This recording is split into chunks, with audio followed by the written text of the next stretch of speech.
ஆதியாகமத்தின் புஸ்தகம் கடந்த வாரத்தின் தொடர்ச்சி 22வது அதிகாரம் 17-18 வசனத்தை வாசிப்போம். நான் உன்னை ஆசீர்வதித்து உன் சந்ததியை வானத்து நட்சத்திரங்களைப் போலவும் கடற்கரை மணலைப் போலவும் பெருக பண்ணுவேன் என்றும் உன் சந்ததியார் தங்கள் சத்துருக்களின் வாசல்களை சொந்தத்துக் கொள்வார்கள் என்றும் நீ என் சொல்லுக்கு கீழ்ப்படிந்தபடியினால் உன் சந்ததிக்குள் பூமியில் உள்ள சகல ஜாதிகளும் ஆசீர்வதிக்கப்படும் என்றும் என் பேரில் ஆணையிட்டேன் என்று கர்த்தர் சொல்கிறார். அல்லேலூயா. இறைவன் பார்த்தீங்கன்னா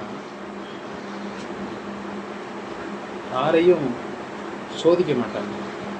ஆனால் இறைவன் சோதிக்க மாட்டாங்கன்னா அவங்களோட மனசு உடைஞ்சு போய் வேதனைப்பட்டு எங்கடா நம்ம போகிறோம் அப்படின்னு கையேந்துற அளவுக்கு சோதிக்க மாட்டாங்க. ஒரு விடுதலை என்னன்னு பார்த்தீங்கன்னா, சரி இவங்களுக்கு ஒரு உயர்வை கொடுப்போம், உங்களுக்கு ஒரு ஆசீர்வாதத்தை கொடுப்போம், உங்கள் பிள்ளைக்கு ஒரு வேலையை கொடுப்போம், இந்த குடும்பத்தில் கூரை வீடாக இருக்காது ஓட்டு வீடாக மாற்றுவோம், ஒரு சைக்கிள் வச்சுருக்கவங்க வாகனம் வாங்கட்டும் அப்படின்னு நினைக்கும்போது, சரி இவங்கள்ட்ட பெருமை இருக்கா, இவங்கள்ட்ட குறைகள் இருக்கா, அதை கொடுத்து அதை நல்லபடியாக பராமரிப்பாங்க, அதை வச்சுக்கிறதுக்கு முடியுமா? சில வீட்டில் பார்த்தீங்கன்னா 3 பொம்பளை பிள்ளையா இருக்கும், சில வீட்டில் பார்த்தீங்கன்னா 3 ஆம்பளை பிள்ளையா இருக்கும், சில வீட்டில் ஒரு பொம்பளை பிள்ளை ஒரு ஆம்பளை பிள்ளை, சில பேருக்கு ஒரு பிள்ளை மட்டும்தான் இருக்கும். இதெல்லாம் தேவன் அவங்களோட நடத்தைகள், அவங்களோட குணாதிசயங்கள், அவங்களோட எதிர்பார்ப்புகள், பிள்ளைங்களை வளர்க்குற விதம் அவருக்கு முன்னாடியே தெரியும். ஒரு கணவன் மனைவியை சேர்த்து வைக்கிறதே ஆண்டவர் தான். அவர் தானாக போய் ஒருத்தரை விரும்பி தேடி போகிறதில்லை. அந்த காலத்தில் ஒரு அம்மாவும் அப்பாவும் இருந்து பிள்ளைங்களுக்கு நல்லது கெட்டதை செஞ்சு ஏற்பாடு பண்ணுறாங்க. அதை தான் அங்கீகரிப்பார் ஆண்டவர். அப்படி பண்ணும்போது அவங்கள ஒரு கணவன் மனைவிக்கு ஒரு குழந்தை பிறக்குது. அந்த குழந்தை வளர்ந்து பருவ வயசு வரும்போது கல்யாணம் பண்ணணும் போது தாய் தகப்பன் முடிவு பண்ணுவான். அப்போ இறைவன் என்ன பண்ணுவாருன்னா, சரி அவங்களுக்கு ஒரு ஆசீர்வாதம் வரட்டும் அப்படின்னு சொல்லிட்டு அந்த ஒரு திருமண காரியத்தை முடிக்கும் அப்படின்னு எதிர்பார்த்துட்டே இருப்பார். நம்ம நடக்கைகள், நம்மளோட குணங்கள், நம்மளோட எல்லாமே மாறுபாடு இல்லாமல் இருக்கும்போது சரியான நேரத்தில் அதை வாய்க்க பண்ணுவார். உச்சத்திலிருந்து நம்ம பார்த்து கொண்டே இருக்கோம். இவங்களுக்கு இந்த இதை கொடுக்கணும், இவங்களுக்கு இந்த வாய்ப்பை கொடுக்கணும் அப்படின்னு சொல்லும்போது, ஆபிரகாம ஒரு உனக்கு நான் ஆசீர்வாதம் தர்றேன். அவருக்கு 90 வயசாயும் குழந்தை இல்லை, மனைவிக்கு 70 வயசாயும் குழந்தை இல்லை. அப்போது அவர் பார்க்குற எல்லாருக்கும் நல்லது செய்கிறான், அவனோட கூட வேலை பார்க்குறவங்க எல்லாருக்கும் நல்லது செய்கிறான், இவனுக்கு ஒரு குழந்தைய கொடுப்போம் அப்படின்னு சொல்லிட்டு அவனுக்கு ஒரு குழந்தைய கொடுக்குறான். அந்த குழந்தைய கொடுப்பேன், இத்தனாம் தேதி உனக்கு இந்த குழந்தைய நான் தரேன்னு சொல்லிட்டார்.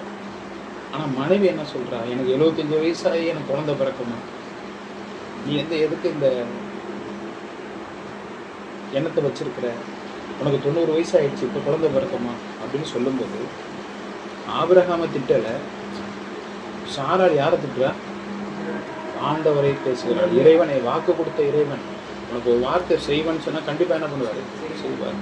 அந்த ஆண்டவரை அவர் துக்கப்படுத்துகிறார். அப்போது துக்கப்படுத்தும் போது அந்த கணவன் என்ன பண்ணியிருக்கணும்? இறைவன் அப்படி என்ன பண்ணாத, பேசாத.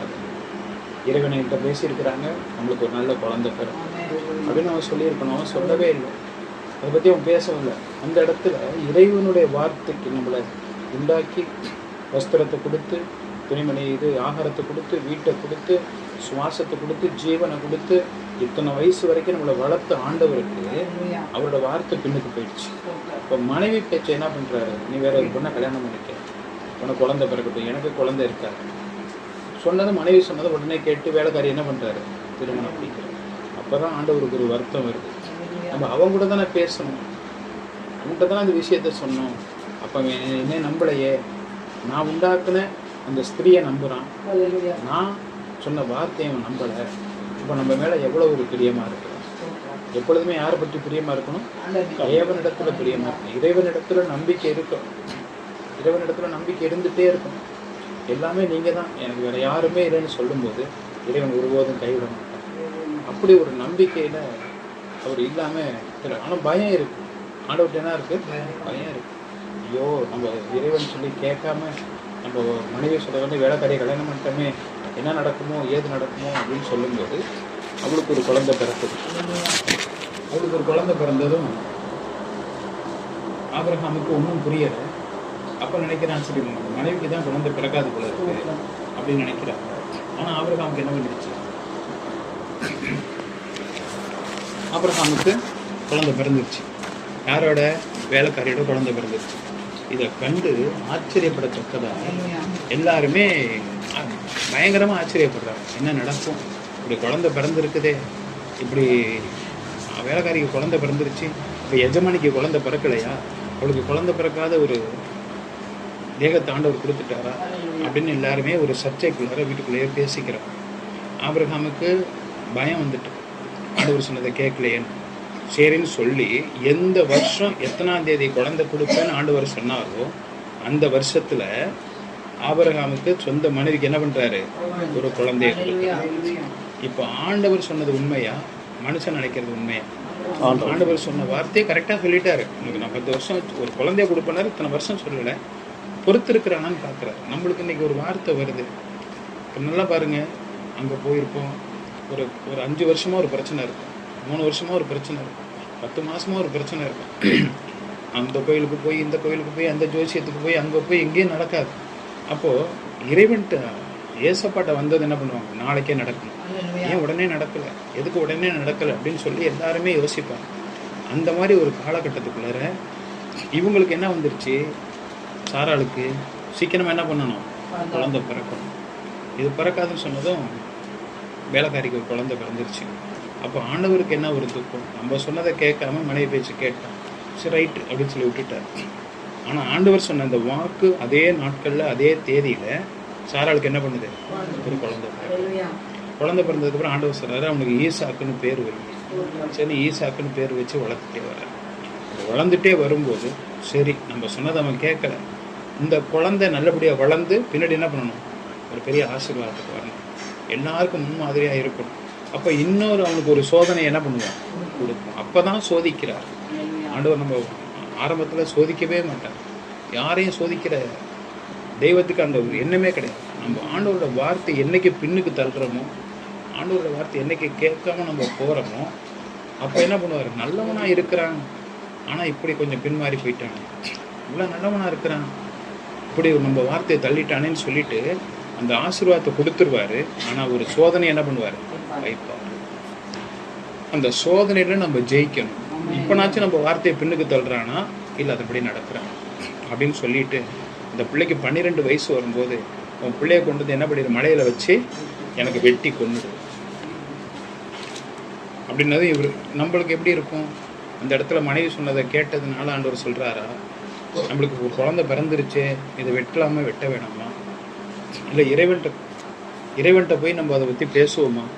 இறைவன்கிட்ட பேசி, ஏன் ஆண்டவரே எனக்கு ஒரு குழந்தைய கொடுத்தீங்க, நீங்கள் தான் கொடுத்தீங்க, இப்போ வெட்ட சொல்கிறீங்களே அப்படின்னு நம்ம சொல்லுவோமா அப்படின்னு சொல்லிட்டு நம்மளா இருந்தால் என்ன பண்ணியிருப்போம்? யோசனை பண்ணியிருப்போம். ஆபிரகாம் மனசில் என்ன நினச்சாருன்னு வேதத்துலேயும் சொல்லலை, ஆனால் பயங்கரமாக குழம்பி போயிருப்பாரு நான் நினைக்கிறேன்.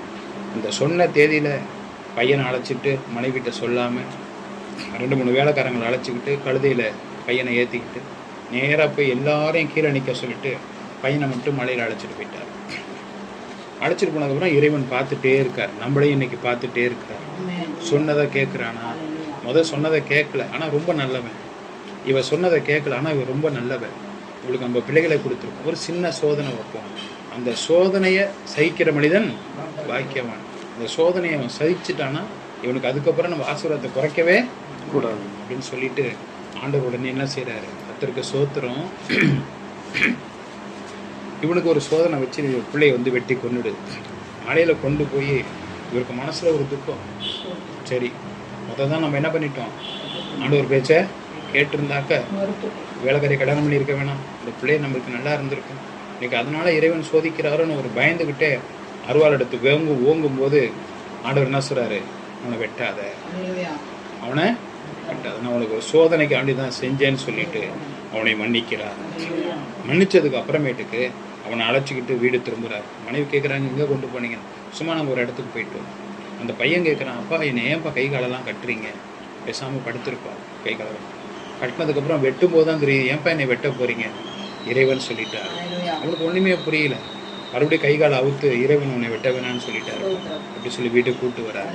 அப்போ நம்ம ஆண்டவர் சொன்ன வார்த்தையை பின்னுக்கு தள்ளாம இருந்தா முதல் தடவையே நம்மளுக்கு என்ன பண்ணிடுங்க, அந்த ஆசீர்வாதம் கிடைச்சிடும். இறைவன் நம்மளுக்கு வந்து இப்போ இன்னைக்கு பார்த்தீங்கன்னா பிள்ளையே நம்ம எவ்வளோ பேர் பிள்ளை இல்லாமல் இருக்காங்க, கடைசி வரைக்கும் பிள்ளை இருக்கா, கோயில் கோயிலாக அலைவாங்க இருக்காது. சில பேர் கல்யாணம் ஆன 10 மாசத்துல குழந்தை பிறந்து அவங்க என்ன நினைக்கிறாங்க, என்ன நினைப்பாங்க தெரியுமா, அவங்களுக்கெல்லாம் புள்ள இல்லாமல் என்ன பாவம் பண்ணாங்க, என்ன நம்ம கரெக்டாக இருக்கும் அப்படின்னு நினைப்பாங்க. நீனும் கரெக்ட் இல்லை, அவனும் கரெக்ட்.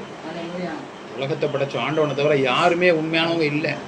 அப்போ நம்மளுக்கு ஒரு பெருமை, இந்த மாதிரி என்னோட ஃப்ரெண்டு அவன் கல்யாணம் 5 வருஷம் ஆச்சு, அவனுக்கு மனைவிக்கு பிள்ளை இல்லை, எனக்கு மட்டும் நம்மளுக்கு பாரு உடனே கல்யாணம் ஆகி குழந்தை பிள்ளை அப்படி நினைக்கவே கூடாது.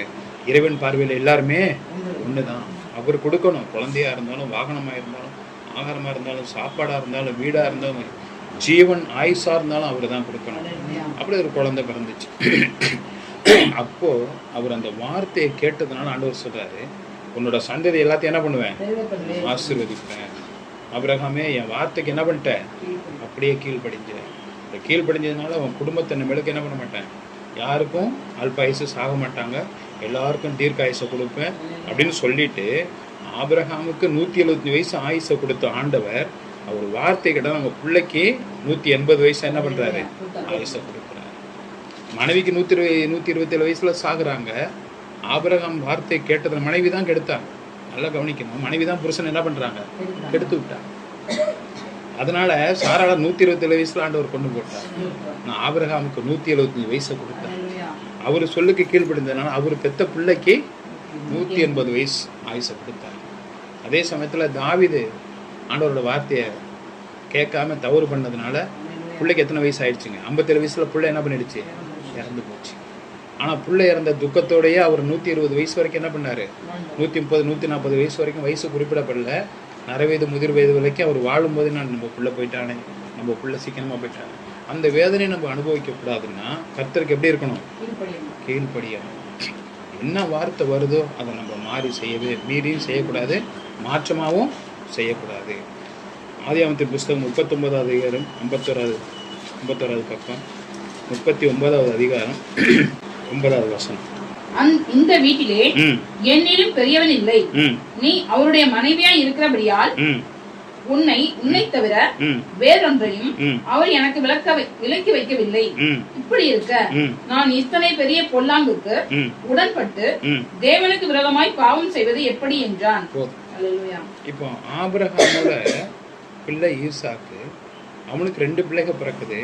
இந்த 2 பிள்ளைகள்ல யாக்கோபோட மகன் தான் இந்த யோசேப்புங்கிறவர். அவர் 12 பிள்ளைங்க. அந்த 12 பிள்ளைங்க பிறந்து வளர்ந்தப்போ யோசேப்பை மட்டும் இவருக்கு யோசேப்பை ரொம்ப பிடிக்கும். அப்படி ரொம்ப பிடிக்கும்போது அவர் மட்டும் அவனுக்கு நல்ல பட்டு வஸ்திரம், துணிமணி எல்லாம் வாங்கி கொடுத்து அவனை அப்படி வச்சு பார்த்துப்பார். ஏன்னா அவன் கீழ்ப்படுகிறான், சொல்றதை கேட்குறான். நல்லா கவனிங்க, நம்ம கீழ்ப்படியும் போது பெத்த தகப்பனுக்கு என்ன பண்ணுது, பாசம் வைக்குது, பிடிக்குது. பிள்ளைங்க அப்படிதான் கீழ்ப்படிஞ்சா பார்த்தீங்கன்னா அவங்களுக்கு தனியாக கவனிப்பான். அப்படி கீழ்ப்படியாமல் சொல்றதை கேட்காம எதிர்த்து பேசி முரண்பாடாக இருக்கும்போது தாய் தகப்பனுக்கு ஒரு வெறுப்பு வந்துடும். அப்போ யாக்கோபுக்கு அவன் வேண்டியதெல்லாம் அவனுக்கு செய்கிறார். செய்யும்போது பாக்கி இருக்கிற 11 அண்ணன் தம்பிக்கும் அவன் மேலே என்ன பண்ணுது, பொறாமை வருது, கோபம் வருது. அப்போ அவனுக்கு மட்டும் செய்கிறாரு. அப்போ இங்கே இருக்கிறவங்க தன்னோட தவறை என்ன பண்ணல, அவன் ஏன் அவனுக்கு அதை மட்டும் அப்பா செய்கிறாரு. அப்போ அவன் எப்படி நடக்கிறான், தகப்பனுக்கு கீழ்ப்படுகிறான் என்ன இருந்திருந்தா எல்லாருக்கும் என்ன பண்ணியிருப்பாங்க, எல்லாருக்கும் ஒன்று போல செய்திருக்காரு. இவனுக்கு என்ன பண்ணுது, கோபம் தான் வருது. அவனுக்கு மட்டும் செய்கிறாரு, நம்மளும் அவர் பெத்த பிள்ளை தானே, நம்மளுக்கு மட்டும் செய்ய மாட்டேங்கிறாரு. அப்போது நம்மளுக்கு எல்லாம் அவர் செய்யணும்னா யாரை என்ன செய்யணும், இவனை கொன்றுணும் சொல்லிட்டு இவனை கொண்டு போய் என்ன பண்ணிடுறாங்க, ஒரு குழியில் போட்டுடுறாங்க. கொலை பண்ண போகிறாங்க. வேணான்னு சொல்லிட்டு ஒருத்தன் பாக்கி 11 பேரும் பேசி வேணான்னு அந்த குழியில் தூக்கி போடும், அவனாவே சாகட்டும் குழியில் போட்டுறாங்க. அதுக்கப்புறம் போனதுக்கப்புறம் இன்னொருத்தன் அதை பார்த்து, ரூபன் பார்த்து என்னடா செய்யலாம் அப்படின்னு சொல்லி வரும்போது குழியில் எட்டி பார்த்தா குழியில் என்ன பண்ண, அவனை சரி சிங்கப்புலி அடித்து கொண்டுடுச்சா அப்படின்னு சொன்னாக்க அவனை நப்தலி அவனை தூக்கி விட்டு சரி வேணாம் இவனை கொல்ல வேணாம் குழியிலையும் போட வேணான்னு சொன்னதுக்கப்புறம் அந்த போகிற எகிப்தியர்கள்ட்ட என்ன பண்ணுறான், அதை விற்று போட்டுறான். இந்த இடத்துல என்ன சொல்ல வரேன்னா, ஒரு 12 பேரில் பிறந்த பிள்ளை, தாய் தோப்புன்ற ஆசீர்வாதமாக இருந்த பிள்ளை, ஒரு நல்ல ஒழுக்கத்தில் உள்ள பிள்ளை, நல்ல கீழ்ப்படிதலான பிள்ளை, எதுக்குங்க குழிக்கு போகணும், எதுக்கு நம்மள்ட்ட விற்கப்படணும்? இந்த இடத்துல அவன் எந்த தப்புமே பண்ணலை, ஆண்டவர் அவனுக்கு ஒரு சோதனையை வைக்கிறார். அல்லேலூயா. இப்போ பாருங்கள், ஃபஸ்ட்டு ஒரு வாக்குத்தத்தம் கொடுக்குறாரு, அது ஆபிரகாம் கேட்காம போய் 2வது கீழ்ப்படியும் போது அவனுக்கு என்ன பண்ணார்? பிள்ளைய கொலை பண்ண சொல்லி உத்தரவு கொடுக்குறார். அப்போ அவன் கீழ்ப்படிஞ்சிடுறான். அந்த பிள்ளையை கொல்லாமல் அவன் கையில் திரும்ப கொடுக்குறார், ஆயுசையும் கூட்டி கொடுக்குறார். இந்த இடத்துல 12 பிள்ளைங்க பிறந்ததில் ஒருத்தர் மட்டும் நல்ல ஆசீர்வாதம் செல்வாக்கு வரும்போது இவன் இப்படியே உயர்ந்து வரட்டும், ஆனாலும் கூட இவனுக்கு ஒரு சின்ன சோதனையை கொடுப்பான். ஆண்டவர் என்ன பண்ணுறாரு? சின்ன சோதனை கொடுக்குறார். அந்த வித்தாங்க இல்லையா, அவங்க என்ன பண்ணிட்டாங்க? இந்த பிள்ளையை கொண்டு போய் அது எகிப்து நாட்டு தளபதிகிட்ட கொண்டு போய் வித்துடுறான். அவன் போனதுக்கப்புறம் சொல்கிறான், நீ நல்லா கீழ்ப்படிதல் உள்ள பிள்ளையாக இருக்க, நல்லா அமைதியாக இருக்கிற, நீ என்ன பண்ணு, என் வீட்டுக்குள்ளே எல்லா வேலையும், இது என் மனைவி, என்னை தவிர உன்னை யாரும் கண்டிக்க மாட்டாங்க, எவ்வளோ வேலைக்காரங்களுக்கெல்லாம் நீ பொறுப்பாக இருந்து எல்லாரையும் பார்த்துக்க அப்படின்னு சொல்லிட்டு அங்கே ஒரு பொறுப்பை கொடுக்குறான். அந்த வீட்டில் இருந்து நல்லா வேலையெல்லாம் பார்த்துட்ருக்கிறாரு. இப்படி பார்த்துட்டு இருக்கும்போது மாண்டவர் என்ன பண்ணுறாரு? மறுபடியும் அவனுக்கு ஒரு சோதனையை இருக்கிறார். அந்த எஜமான் பேர் போத்திபார், அவனோட மனைவி என்ன செய்கிறா? இவனை கையை பிடிச்சி இருக்கிறான். இவன் டக்குன்னு கையை தட்டி விட்டுட்டு, இந்த வீட்டில் எனக்கு அவரை தவிர எல்லா அதிகாரத்தையும் எனக்கு என்ன பண்ணியிருக்காரு? கொடுத்துருக்கிறார். நீங்கள் அவரோட மனைவி, உங்களை தவிர இந்த வீட்டில் நான் எது வேணாலும் செய்யலாம்னு உத்தரவு கொடுத்துருக்கிறார். நான் இவ்வளோ பெரிய பொல்லாங்க இறைவனுக்கு செய்ய மாட்டேன். யாருக்கு செய்ய மாட்டேன்? இறைவனுக்கு விரோதமாக அந்த பாவத்தை செய்ய மாட்டேன். அப்பயே நான் சொல்ல, உனக்கு நான் விரோதமாக செய்ய மாட்டேன். இந்த பொண்ணை எதுவுமே திட்டல, என் கையை விடுன்னு சொல்லிட்டு தட்டிட்டு அவன் ஓடினான். இந்த இடத்துல தேவன் அவனை பார்த்தான். இப்போ பாருங்க, குழந்தை கொடுக்குறன்னப்போ ஒரு கீழ்ப்படிதல் இல்லை, மறுபடியும் குழந்தைய கொடுத்து அவனை ஒரு கீழ்ப்படிதலை கொண்டு வந்தார். அடுத்த ஒரு கீழ்ப்படிதல் என்ன கொண்டு வர்றாருன்னா, பெண்கள்கிட்ட மனுஷன் எப்படி இருக்கணும், அது வாலிப பிள்ளைங்க எப்படி இருக்கணுங்கிற 2வது கொண்டு வர்றார். முதல் தேவனுக்கு பொறுப்பாக இருக்கிற அப்பா என்ன பண்ணணும்? பொறுப்பாக இருக்கணும். அடுத்தது இப்போ அவரோட பேரன் யாக்கோபு, அவருக்கு பிறந்த பிள்ளை, வாலிப பிள்ளை எப்படி இருக்கணும்னு ஆண்டவர் கற்றுக் கொடுக்குறார். அப்போ இந்த கையை பிடிச்சி அவன் இழுத்ததும் தட்டி விட்டுட்டு என்ன பண்ணிடுறான்? ஓடி போயிடறான். அந்த வசனத்தை மறுபடியும் படிக்கலாம். வீட்டிலே என்னிலும் பெரியவன் இல்லை, நீ அவருடைய மனைவியாய் இருக்கிறபடியால் உன்னை தவிர வேறொன்றையும் அவர் எனக்கு விலக்கி வைக்கவில்லை. இப்படி இருக்க நான் இத்தனை பெரிய பொல்லாங்குக்கு உடன்பட்டு தேவனுக்கு விரோதமாய் பாவம் செய்வது எப்படி என்றான். யாருக்கு விரோதமா? தேவனுக்கு விரோதமாய். ஆண்டவர் பார்க்கவே இல்லை. ஆண்டவர் பார்க்கறது உனக்கு தெரியவும் தெரியாது. அந்த வீட்டில் இருக்கிறது அந்த பொம்பளையும் இவனை மட்டும்தான், வேலைக்காரங்க யாருமே இல்லை, எல்லாரையும் அனுப்பி விட்டுட்டா. கணவனும் இல்லை. ஒரு வாலிப பிள்ளை, நல்லா கவனிக்கணும் இந்த இடத்துல, ஒரு வாலிப பிள்ளை யாருக்குமே தெரியாது. அவள் பெரிய கோடீஸ்வரி. அவள் சொல்கிறா, இதுக்கு முன்னாடி வசனத்தை படித்து பார்த்தீங்கன்னா, உனக்கு எல்லாத்தையும் நான் கொடுக்குறேன், உன்னை ராஜா மாதிரி வச்சுக்கிறேன் அப்படின்னா சொல்லி உனக்கு ஆசை வார்த்தை கேட்குறான். சொல்லி அவன் கேட்கல, கையை பிடிச்சவன் ஒரே தள்ளு. நான் தேவனுக்கு, என்னோட ஆண்டவரை இயேசு கிறிஸ்துக்கு விரோதமாக பாவம் செய்ய மாட்டேன். அப்போது ஒரு வாலிபமாக இருந்தாலும் யாருக்கு தெரியாதுனாலும் வீட்டில் நம்ம என்ன பண்ணக்கூடாது? வீட்டிலையோ வெளியிலையோ ஒன்று மட்டும் நான் சொல்ல வரல, ஒரு திருடக்கூடாது, பொய் சொல்லக்கூடாது, வேலை பார்க்குறது உண்மையாக இருக்கணும், யாருக்கு விரோதமாக செய்யக்கூடாது, எந்த பொண்ணையும் என்ன பண்ணக்கூடாது? பாவம் செய்யக்கூடாது. எந்த பொண்ணும் எந்த பாவமும் செய்யக்கூடாது, எந்த பையனை எந்த பாவமும் செய்யக்கூடாது, எந்த பொண்ணையும் ஏமாற்றக்கூடாது, எந்த பையனையும் ஏமாற்றக்கூடாது. அப்படி ஏமாத்தணும் அவங்க வாழ்க்கை எப்படி இருக்காது? நல்லாவே இருக்காது. பிசிக்கல் பேலன்ஸ் அப்படிங்கிறது இயற்பியல் தராசு. அது பாதரசம் நிற்கிறதுக்கும் தங்கம் நிற்கிறதுக்கும் பயன்படுறது, வேற எதுவும் நிற்க முடியாது. அதில் அந்த திராசு கண்ணாடி பெட்டிக்குள்ளே தான் இருக்கும்.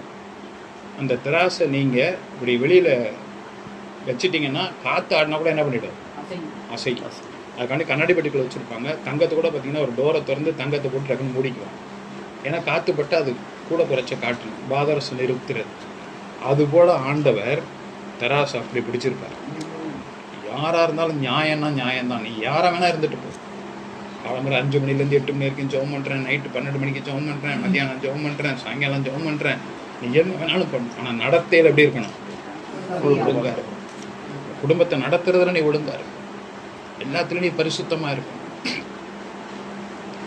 இப்போது ஆண்டவர் இவனுக்கு ஒரு சோதனையை ஆரம்பத்திலே வைக்கிறார். ஆரம்பத்திலே வச்சு ஃபஸ்ட்டு ஒரு பெண்ணை கொண்டு வந்து காமிக்கிறார். ஒரே தள்ளு என்ன பண்ணிட்டான்? ஆண்டவனுக்கு விரோதமாய் பாவம் அந்த செய்தேன். பாவத்தை இறைவனுக்கு விரோதமா அவன் பாருங்க, குழியில கிடக்குறான், விற்கப்படுறான், கூலி வேலை பார்க்குறான், சாப்பாடு இல்லாமல் கிடக்குறான், இவ்வளோ கஷ்டத்தில் இருந்த பிள்ளை அப்பயும் இறைவன் என்ன பண்ணல, இவன் என் கையை பிடிச்சி இழுத்துட்டான்னு சொல்லிட்டான். அல்லேலூயா. ஆண்டவர் இந்த இடத்துல என்ன பண்ணியிருக்கலாம், அவனை காப்பாற்றி என்ன பண்ணியிருக்கலாம், வேற இடத்துக்கு கொண்டு போயிருக்கலாம், இந்த இடத்த விட்டு ஓடி இருக்கலாம். இல்லை அவன் சொன்னதை அவன் கணவன் நம்பாமல் இல்லை அவன் நல்ல பிள்ளைன்னு சொல்லியிருக்கலாம். கணவன் என்ன பண்ணிட்டான், நீனடா செஞ்சேன்னு சொல்லி நம்பிட்டு ஜெயிலில் தூக்கி போட்டான். அல்லேலூயா. ஜெயிலில் தூக்கி போட்டுட்டான். அப்போ ஆண்டவர் ரெண்டாவது சோதனையை கொடுக்குறார். நம்ம இப்படி உண்மையாக இருந்து நம்மளுக்கு இப்படியெல்லாம் நடக்குதே, இந்த ஆண்டவர் கண்ணில் நம்ம என்ன பண்ணியிருப்போம் சொல்லியிருப்போம். அந்த ஜெயிலுக்குள்ளே போய் எப்படி இருந்தான், அங்கே அவன் உண்மையாக இருந்தான். ஏன் ஆண்டவர் இந்த படிப்படியாக வைக்கிறாருன்னா அவனுக்கு ஒரு உயரத்தை கொடுப்பதற்காக காத்துக்கொண்டு இருக்கிறார். அடுத்த வசனம் கர்த்தர் நாமத்துக்கு ஸ்தோத்திரம். 21வது வசனம். அதிலேவா கர்த்தரோ யோசேப்போட இருந்து அவன் மேல் கிருபை வைத்து சிறைச்சாலை தலைவனுடைய தயவு அவனுக்கு கிடைக்கும்படி செய்தார். பாருங்க, சிறையில கொண்டு போட்டாங்க. சிறைச்சாலைக்கு ஒரு தலைவன் இருப்பான்ல, அவன்கிட்ட நல்ல பேர் எடுத்துட்டான். அவனுக்கு உண்மையா இருக்கான், இவனா தப்பு பண்ணியிருப்பான், இவனவெல்லாம் ஜெயிலில் போட்டாங்களேன்னு சொல்லிட்டு சிறைச்சாலை தலைவன் என்ன பண்ணிட்டான், அவனுக்கு கூட பிறந்த சகோதரனா இருந்து அவனை பார்த்துக்கிற மாதிரி ஆண்டவர் அவனுக்கு என்ன பண்ணிட்டாரு, ஒரு பக்கம் நம்மளுக்கு சோதனை கொடுத்தாலும் ஒரு பக்கம் ஆண்டவர் என்ன பண்ணிட்டாரு, நம்மளுடைய கரங்களை பிடித்து நடத்தி கொண்டிருக்கிறார். சிறைச்சாலை தலைவன் என்ன பண்ணிட்டான், அவன் மேல பாசமாயிட்டான். 23வது வசனம். கர்த்தர் அவனோட இருந்தபடினாலும் அவன் எதை செய்தானோ அதை கர்த்தர் வாய்க்க பண்ணினபடினாலும் அவன் வசமாய் இருந்த யாதொன்றையும் குறித்து சிறைச்சாலை தலைவன் விசாரிக்கவில்லை.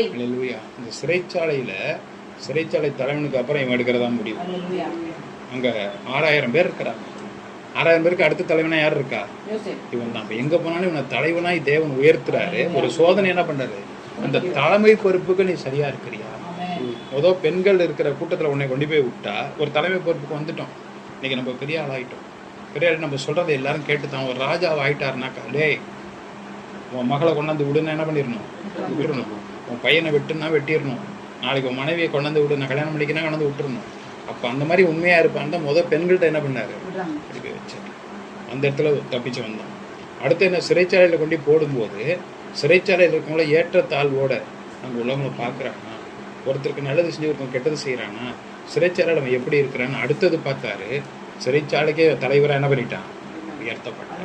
அப்போ ரெண்டாவது ஒரு சோதனையில் அது மாதிரி நம்மளுக்கு இறைவன் வேலை ஸ்தலத்தில், பெண்களோட பழகிற ஸ்தலத்தில், குடும்பத்தில், ஒரு திருமண வீட்டில், எல்லாத்துலையும் நமக்கு என்ன பண்ணுவார், அடுத்தது என்ன பண்ணுவார்னா குடிக்கிறாங்க இல்லையா, அங்கே கொண்டு போய் விடுவார். நம்ம நினைக்கலாம் ஏன்டா இங்கே கொண்டு வந்து விட்டாங்க அப்படின்னு. அந்த இடத்துல என்ன பண்ணக்கூடாது, குடிக்கக்கூடாது. குடிக்கிறவங்களுக்கு என்ன பண்ணணும், ஆறுதல் சொல்லணும். அவங்க குடிக்காமல் இருக்கணும். ஒரு பழமொழி சொல்லுவாங்க,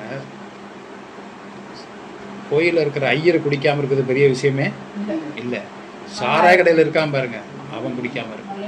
ஏன்னா டெய்லி புழங்கிக்கிட்டு இருக்கான், அந்த வாடையை தெரியுது, எல்லாரும் குடிக்கிறத பார்க்குறான், அவங்க கொஞ்சம் என்ன பண்ணக்கூடாது, குடிக்கக்கூடாது. ஆனால் கோயிலில் இருக்கிற ஐயர் குடிக்கிறது பெரிய விஷயமே, ஏன்னா அவர் ஐயராக இருக்கிறாரு, சாமி கும்பிட்றாரு, குடிக்க மாட்டார். இதுதான் இறைவன் பார்க்கிறார். கர்த்தருடைய நாமத்துக்கு ஸ்தோத்திரம். 41வது அதிகாரம் 41வது வசனம். பின்னும் பார்வோன் யோசேப்பை நோக்கி, பார், எகிப்து தேசம் முழுமைக்கும் உன்னை அதிகாரியாக்கினேன் என்று சொல்லி, கர்த்தருக்கு ஸ்தோத்திரம். மூணாவது அவன் மூணாவது வச்ச சோதனை என்ன பண்ணிட்டான், சிறைச்சாலையிலேயும் தப்பிச்சு வந்துட்டான். அதுக்கப்புறம் என்ன பண்ணுவாங்கன்னா, ஒரு 2 பேருக்கு நீதி செய்வான், கனவு சொல்லுவாங்க. அந்த கனவுல கரெக்டாக கனவை சொல்லுவான், அதுலேயும் தப்பிச்சு வருவான். தப்பிச்சு அப்புறம் அந்த தேசத்து ராஜா சொல்கிறான், இந்த தேசத்துக்கு எல்லாத்துக்கும் என்ன பண்ணிட்டேன், அதிகாரியாக ஆக்கிட்டேன், எனக்கு அடுத்தது நீ தான். சிறைச்சாலையில் அதிகாரியாக இருந்தான், ஒரு தளபதி வீட்டில் அதிகாரியாக இருந்தான், இப்போ 3வது நாட்டுக்கே ஒன்லி நம்ம உண்மையும் உத்தமமாக இருக்கும்போது இது அவன் ஆக்கல, இறைவன் ஆக்கிறார். இறைவன் நம்மளை படிப்படியாக உயர்த்திக்கிட்டே வர்றாரு. அதில் நம்ம ரொம்ப கவனமாக இருக்கும், வார்த்தை பேசுறதுல கவனமாக இருக்கும், பெண்கள்கிட்ட பழகிறதுல கவனமாக இருக்கும். கர்த்தருடைய பரிசுத்த நாமத்துக்கு ஸ்தோத்திரம். பெண்கள்கிட்ட ரொம்ப ஜாக்கிரதையாக இருக்கும், ரொம்ப ஜாக்கிரதையாக இருக்கும். அவங்கள்ட்ட பேசும்போது அவங்க கண்ணை தவிர வேறு எங்கேயும் பார்த்து பேசக்கூடாது. ஒரு ஆண் வந்து பேசினா அப்படி பேசணும், ஒரு பெண்கள் பார்த்து பேசணும்னா சகோதர பாசத்திலே நம்ம பேசணும். இதெல்லாம் இறைவன் பார்த்துட்டே இருக்கணும். எத்தனை வயசு ஆனாலும் இருந்துட்டோம். அவர் 70 வயசுங்க அவரெல்லாம் தப்பு பண்ண மாட்டார், அவர் 65 வயசுங்க பாவம் பண்ண மாட்டார். அப்படி கிடையாது. நீ யாரு, ஒரு ஆண். பெண்கள்கிட்ட நீ அந்த ஒரு கண்ணியத்தோட நீ பழக கற்றுக்கணும். அல்லேலூயா. இதே தேவன் எதிர்பார்த்தார், அவனை உயர்த்தி இருக்கிறார். வாசிக்கலாம் 41. பின்னும் பார்வோன் யோசேப்பை நோக்கி, பார், எகிப்து தேசம் முழுமைக்கும் உன்னை அதிகாரி ஆக்கினேன் என்று சொல்லி 42 பார்வோன் தன் கையில் போட்டிருந்த தன் முத்திரை மோதிரத்தை கழற்றி அதை யோசேப்பின் கையிலே போட்டு மெல்லிய வஸ்திரங்களை அவனுக்கு உடுத்தி பொன் சரப்பணியை அவன் கழுத்திலே தரித்து. போதும். பாருங்க, அந்த காலத்துல ராஜா என்ன பண்ணுவாங்கன்னா, ஒரு ஓலையை கொடுத்து அனுப்புறாங்கன்னா அவனோட முத்திரை மோதிரம் இருக்கு இல்லையா, அந்த ஓலையில என்ன பண்ணுவாங்கன்னா அரக்கு வச்சு ராஜாவோட முத்திரை அதுல அமைக்கிருப்பாங்க. அதில் வச்சு அமுக்கிட்டோம்னு சொன்னால் இது ராஜ உத்தரவு. அப்போ அவன் கொடுக்குற அந்த முத்திரை மோதிரத்தை கழட்டி என்ன பண்ணிட்டான், அவனுக்கு போட்டான். எங்கே கிடந்தவன், குழியில் கிடந்தவன், ஒரு குடும்பத்தில் 11 பேரால் விற்கப்பட்டவன், போத்திபார் வீட்டில் வந்து ஒரு பெண்ணால் அவமானப்படுத்தப்பட்டவன், சிறையில் கிடந்தவன், இன்னைக்கு நாட்டுக்கு என்ன ஆகிட்டான், அதிகாரி ஆக்கி. அப்போது நீ மனுஷனுக்கு நீ பற்றி நீ பார்க்க வேணாம், இறைவனுக்கு உண்மையாக இருந்தியன்னா யாரும் நம்ம உயர்வை தடுக்கவே முடியாது. தன்னுடைய 2ஆம் ரதத்தின் மேல் அவனை ஏற்றி, தன்னுடைய 2வது தேர் மேல அவனை ஏற்றி தண்டனிட்டு பணியுங்கள் என்று அவனுக்கு முன்பாக கூறிவிட்டு, தண்டனிட்டு பணியுங்கள் என்று அவனுக்கு முன்பாக கூறி எகிப்து தேசம் முழுமைக்கும் அவனை அதிகாரியாக்கினான். அல்லேலூயா.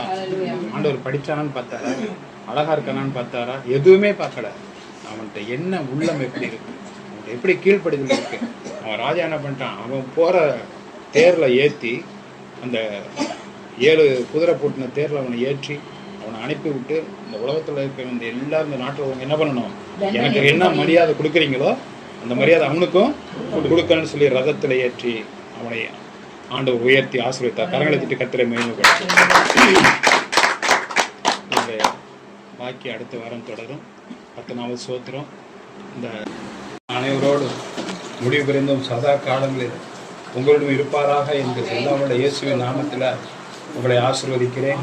கர்த்தர் உங்களை ஆசீர்வதிப்பாரா, உங்களை பலப்படுத்துவாரா, உங்களை யாவரையும் பொறுப்படுத்திக் கொள்வார். ஆசீர்வதிக்கிறேன், யாவரையும் ஆசீர்வதிக்கிறேன். வந்தவர்கள் வந்தவண்ணமாய் போகாதபடிக்கு அவள் தேவையை சந்தித்து நிரப்பி அனுப்பும்படியாய் ஜெபிக்கிறேன். இயேசுவின் நாமத்தில் பிதாவே. ஆமென்.